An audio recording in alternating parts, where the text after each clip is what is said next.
కృష్ణమ్మ పరవళ్లు తొక్కిన నాగార్జున సాగర్ ఇప్పుడు నీటి కోసం 1000 కళ్లతో ఎదురు చూస్తోంది. సాగర్ నిండితే లక్షల ఎకరాలు పచ్చగా కలకల్లాడతాయి. ఒకవేళ ఎండితే రైతుల ఆశలు కూడా ఆవిరైపోతాయి. తెలంగాణ, ఆంధ్రప్రదేశ్ రాష్ట్రాలకు జీవనాడిగా నిలిచిన నాగార్జున సాగర్ జలాశయం ప్రస్తుతం క్లిష్ట పరిస్థితిని ఎదుర్కొంటోంది. నీటి మట్టం డెడ్ స్టోరేజ్కు చేరువ కావడంతో ప్రభుత్వ యంత్రాంగం అప్రమత్తమైంది. సాగునీటి ఆశలు, తాగునీటి భరోసా, విద్యుత్ ఉత్పత్తి ఇలా అన్నీ ఇప్పుడు రాబోయే వర్షాలపైనే ఆధారపడ్డాయి. ప్రస్తుతం సాగర్లో పరిస్థితి ఎలా ఉంది, తాగు సాగునీటి అవసరాలపై ఈ ప్రభావం ఎలా పడుతోంది అనే విషయాలపై నాగార్జున సాగర్ జలాశయం వద్ద నుంచి మా ప్రతినిధి పవన్ గ్రౌండ్ రిపోర్ట్. అతిపెద్ద రాతి నిర్మాణ ఆనకట్టల్లో ఒకటైన నాగార్జున సాగర్ జలాశయం కృష్ణా జలాలతో కలకలాడుతూ ఉండేది. అలాంటిది ఇప్పుడు ఆందోళన కలిగించే స్థాయిలో జలాశయంలో ఉన్నటువంటి నీటి మట్టం డెడ్ స్టోరేజ్కి చేరువ కావడం ప్రస్తుతం ఇటు రైతులను, ప్రజలను కూడా ఆందోళనకు గురిచేస్తుంది. హైదరాబాద్కు కూడా తాగునీరుని అందిస్తూ ఉంటుంది. ప్రస్తుతం ఒక రకంగా ఆందోళన కలిగిస్తుందని చెప్పుకోవచ్చు. ప్రస్తుతం మనం నాగార్జున సాగర్ జలాశయం వద్ద ఉన్నాము. ప్రాజెక్టుకి సంబంధించినటువంటి పూర్తి స్థాయి నిల్వ ఒకసారి చూస్తే కనుక దాదాపుగా 312 టీఎంసీలు ఉండాల్సింది ప్రస్తుతం 137 టీఎంసీలకు పైగా నీరు మాత్రమే నిల్వ ఉంది. అంటే 590 అడుగుల పూర్తి స్థాయి నీటి మట్టం అయితే ప్రస్తుతం 513 అడుగులు మాత్రమే ఉంది. అంటే 510 అడుగులకు కనుక ఈ నీటి మట్టం చేరితే ప్రస్తుతం హైదరాబాద్కి ఇచ్చేటువంటి తాగునీరు నిలిపివేయాల్సిన అవసరం ఉంటుంది. ఒకవేళ అలాంటి పరిస్థితి వస్తే కనుక 510 అడుగులకు తగ్గితే అప్పుడు మోటార్ల ద్వారా నీటిని తీసి హైదరాబాద్కి సంబంధించి తాగునీటి సరఫరా చేయాల్సి ఉంటుంది. ప్రస్తుతం అంటే 513 అడుగులు ఉంది. అంటే దాదాపుగా కేవలం 6 టీఎంసీల నీరు మాత్రమే తాగునీటికి అందుబాటులో ఉంది. ప్రస్తుతం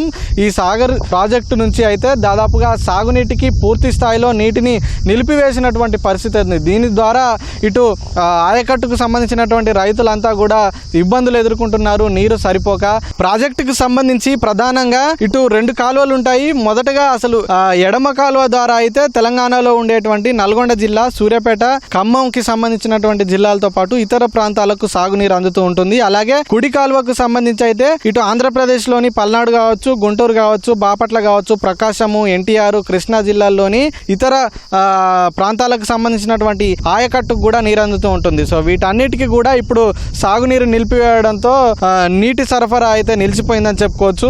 ఉమ్మడి నల్గొండ జిల్లాకు వస్తే కనుక దీని ప్రభావం మరింత ఎక్కువగా ఉంటుంది. ఎందుకంటే ఉమ్మడి నల్గొండ జిల్లాలో ఈ ప్రాజెక్ట్ ఉంది కాబట్టి ఈ జిల్లాకు సంబంధించినటువంటి రైతులంతా కూడా ఎక్కువగా ఈ నీటిపైనే ఆధారపడి ఉంటారు. ఈ నీటి కొరత ఏర్పడడం వల్ల ఈ సాగు విస్తీర్ణం కూడా ఈసారి తగ్గే అవకాశం అయితే స్పష్టంగా కనిపిస్తుంది. ఎల్నినో ప్రభావం వల్ల వర్షాభావ పరిస్థితులు ఏర్పడ్డాయి. ఎగువ నుంచి ఇన్ఫ్లో అంటే వరద ప్రవాహం రాకపోవడం, వర్షాలు లేకపోవడంతో ఎక్కడికక్కడ నాగార్జున సాగర్ జలాశయం కాదు మిగతా అనేక ప్రాజెక్టులు, జలాశయాలు కూడా మనం చూస్తున్నటువంటి ఇలాగే అడుగంటిపోయి పలు ప్రాంతాల్లో నీటి నిల్వ లేకుండా అడుగంటిపోయినటువంటి పరిస్థితి అయితే స్పష్టంగా కనిపిస్తుంది. అయితే కృష్ణానదిలో ఆశించిన స్థాయిలో ప్రవాహం లేకపోవడం, అలాగే వర్షాలు కూడా లేకపోవడం, ఎగువ నుంచి వరద కూడా రాకపోవడంతో అయితే ప్రస్తుతం నాగార్జున సాగర్ జలాశయంలో నీటి నిల్వలు ఒత్తిడికి గురవుతున్నాయని చెప్పుకోవచ్చు. అందుకే ఇప్పుడు డెడ్ స్టోరేజ్ అంశం అయితే మళ్ళా తెర మీదకి వచ్చింది. దాదాపుగా 2023లో ఈ పరిస్థితి ఉన్న తర్వాత మళ్ళీ ఇప్పుడు అదే పరిస్థితి రిపీట్ అవుతుందని ఇక్కడ ఉన్నటువంటి నీటిపారుదల శాఖకు సంబంధించినటువంటి అధికారులు కూడా చెప్తున్నటువంటి పరిస్థితి ఉంది. అయితే ప్రస్తుతం అందరి దృష్టి ఒకే విషయంపై ఉంది. ఎగువన ఉన్నటువంటి ఆల్మట్టి కావచ్చు, నారాయణపూర్ కావచ్చు, శ్రీశైలం కావచ్చు, ఈ జలాశయాల్లోకి ఎంత నీరు వస్తుంది, అక్కడి నుంచి నాగార్జున సాగర్కు ఎంత ప్రవాహం చేరుతుంది, రాబోయే రోజుల్లో కృష్ణా బేసిన్లో వర్షాలు ఎలా ఉంటాయి అనేటువంటి ఈ అన్ని అంశాలే ప్రస్తుతం సాగర్ భవిష్యత్తును నిర్ణయించే అంశాలుగా కనిపిస్తున్నాయి. ప్రస్తుతం వర్షాలు కురవాలి, సమృద్ధిగా నీటి ప్రవాహం పెరగాలి, ఇన్ఫ్లో పెరిగితే తమ పంటల సాగుకు ఇబ్బందులు లేకుండా ఉంటాయని రైతులు కోరుతున్నారు. ప్రస్తుతం మనం చూస్తున్నటువంటి ఈ ప్రాంతం అంతా కూడా సాధారణ సమయాల్లో నీటితో నిండిపోయి ఉంటుంది ఈ జలాశయంలో. కానీ ఎగువ నుంచి వరద ప్రవాహం లేకపోవడంతో అందులో ఉన్నటువంటి నీటి మట్టం తగ్గడంతో రిజర్వాయర్లో ఈ ఖాళీ ప్రాంతం అంతా కూడా మనకు స్పష్టంగా కనిపిస్తుంది. అయితే వర్షాలు ఆశించినటువంటి స్థాయిలో కురిస్తేనే ఈ పరిస్థితిలో మార్పు వచ్చే అవకాశం కనిపిస్తుంది. లేకపోతే ఈ సాగునీటి నిర్వహణ మరింత కఠినంగా మారే అవకాశం ఉందని ఇప్పటికే అధికారులు కూడా చెప్తున్నటువంటి పరిస్థితి అయితే స్పష్టంగా కనిపిస్తుంది. తాజాగా నీటి నీటి కేటాయింపులకు సంబంధించినటువంటి శివ మీటింగ్ కూడా జరిగిందని ఇప్పటికే అధికారులు చెప్తున్నారు. అయితే మళ్ళీ ఆగస్టు మొదటి వారంలో ఈ మీటింగ్ మరోసారి జరగనుంది. మొదటి వారంలో మీటింగ్ మరోసారి జరిగిన తర్వాత ఆగస్టు రెండో వారంలోగా గనక ఒకవేళ వర్షాలు వచ్చి వరద ప్రవాహం ఇన్ఫ్లో వస్తే గనక రెండో వారంలో సాగునీటి కోసం నీటిని విడుదల చేసే అవకాశం ఉంటుందని ఇటు అధికారులు చెప్తున్నటువంటి పరిస్థితి అయితే కనిపిస్తుంది. సాగర్ జలాశయం నుంచి పూర్తి స్థాయిలో ఇటు సాగునీరు ఇచ్చే పరిస్థితి అయితే ప్రస్తుతం లేదు.